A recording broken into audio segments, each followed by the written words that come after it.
Euro champions league টুর্নামেন্টে এক Spanish তরুণ যেন সেই তরুণ ফুটবলারের নাম লামিন ইয়ামাল। বর্তমান সময়ে ফুটবল বিশ্বে আলোচিত এক নাম লামিন ইয়ামাল। 17 বছর বয়সেই এই তরুণ স্প্যানিশ তারকা ফুটবলের জায়ান্ট ক্লাব বার্সেলোনায় নাম লেখান। বয়সের দিক দিয়ে ইয়ামাল এখনও কিশোর, তবে ফুটবল মাঠে তিনি যেন এক পরিপূর্ণ সুপারস্টার। এই তরুণ ফুটবলারের ক্যারিয়ার শুরুই হয়েছে যেন এক জাদুকরী শুরুর মতো। স্পেনের বার্সেলোনায় খেলা ইয়ামাল শুধু তার গতির জন্যই নয়, তার টেকনিক এবং শৈলীর জন্য সবাইকে মুগ্ধ করছে। তিনি মাঠে যা দেখান তা অনেকেই মেসির সঙ্গে তুলনা করছেন। ইয়ামালের ফিনিশিং, ড্রিবলিং এবং প্রতিপক্ষের কৌশল বুঝে তার পদক্ষেপ নেওয়ার শৈলী এক কথায় অতুলনীয়। মঙ্গলবার রাতে চ্যাম্পিয়ন্স লিগের দ্বিতীয় লেগে বেনফিকা বনাম বার্সেলোনা ম্যাচে ইয়ামাল আবারও দেখালেন কেন তিনি বিশ্বের সেরা ফুটবলারদের একজন হয়ে উঠেছেন। এই ম্যাচে বার্সেলোনার 3-1 জয়ের মধ্য দিয়ে কোয়ার্টার ফাইনাল নিশ্চিত করেছেন। ইয়ামাল ম্যাচের প্রথমেই অসাধারণ ড্রিবলিংয়ে 2 ফিল্ডারকে কাটিয়ে রাফিনিয়াকে পাস দিয়ে গোলের সুযোগ তৈরি করেন।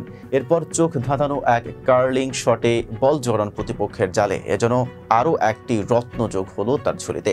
জাতীয় দল ও ক্লাব মিলিয়ে গত বছর খানিকের মধ্যে 45টি গোল ও অ্যাসিস্টে অবদান রেখেছেন। এদিকে তিনি যখন প্রথম আলোচনায় আসেন তখন তাকে বলা হয়েছিল ভবিষ্যতের তারকা, কিন্তু এখন তিনি তারকা হিসেবে প্রতিনিয়ত নিজেকে ছাড়িয়ে যাচ্ছেন। তর্ক সাপেক্ষে বর্তমান সময়ে সেরা তারকা তাকে বলা যেতেই পারে, তবে তার বার্সেলোনা ও স্পেন সতীর্থ গাভি অবশ্য সেই তর্কে গেলেন না। তিনি বলেই ফেলেছেন তাকে মেসির সঙ্গে তুলনা করা ঠিক নয়, কারণ মেসি এক এবং অদ্বিতীয়, কিন্তু আমার মতে এই মুহূর্তে লামিনই সেরা। একজন 17 বছর বয়সী খেলোয়াড়কে বিশ্বের সেরা বলা কঠিন, কেননা যেখানে বর্তমান ব্যালন ডি'অর জয়ী রদ্রি, মোহাম্মদ সালাহ, কিলিয়ান এমবাপ্পে ও ভিনিসিয়াস জুনিয়রের মতো খেলোয়াড় আছেন, কিন্তু ইয়ামাল ইতিমধ্যেই সেই তালিকায় ঢুকে পড়েছেন। এদিকে ইয়ামাল লা লিগায় সর্বোচ্চ অ্যাসিস্ট ও গোল তৈরির সুযোগ তৈরি করেছেন। তিনি শুধু নিজেই ভালো খেলছেন না, সতীর্থদের ভালো খেলতে সাহায্য করছেন। তার কল্যাণে রাফিনিয়ার ফর্ম ফিরে এসেছে।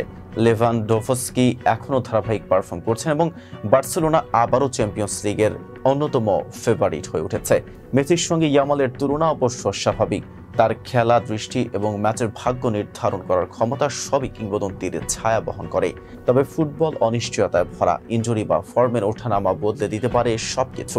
কিন্তু 2025 সালের শেষ নাগাদ তাকে বিশ্বসেরা বলা যাবে কিনা, এই প্রশ্ন হয়তো ইয়ামালের ভক্ত সমর্থকরা করতেই পারেন। এতক্ষণ সাথে ছিলাম মেহেদী হাসান।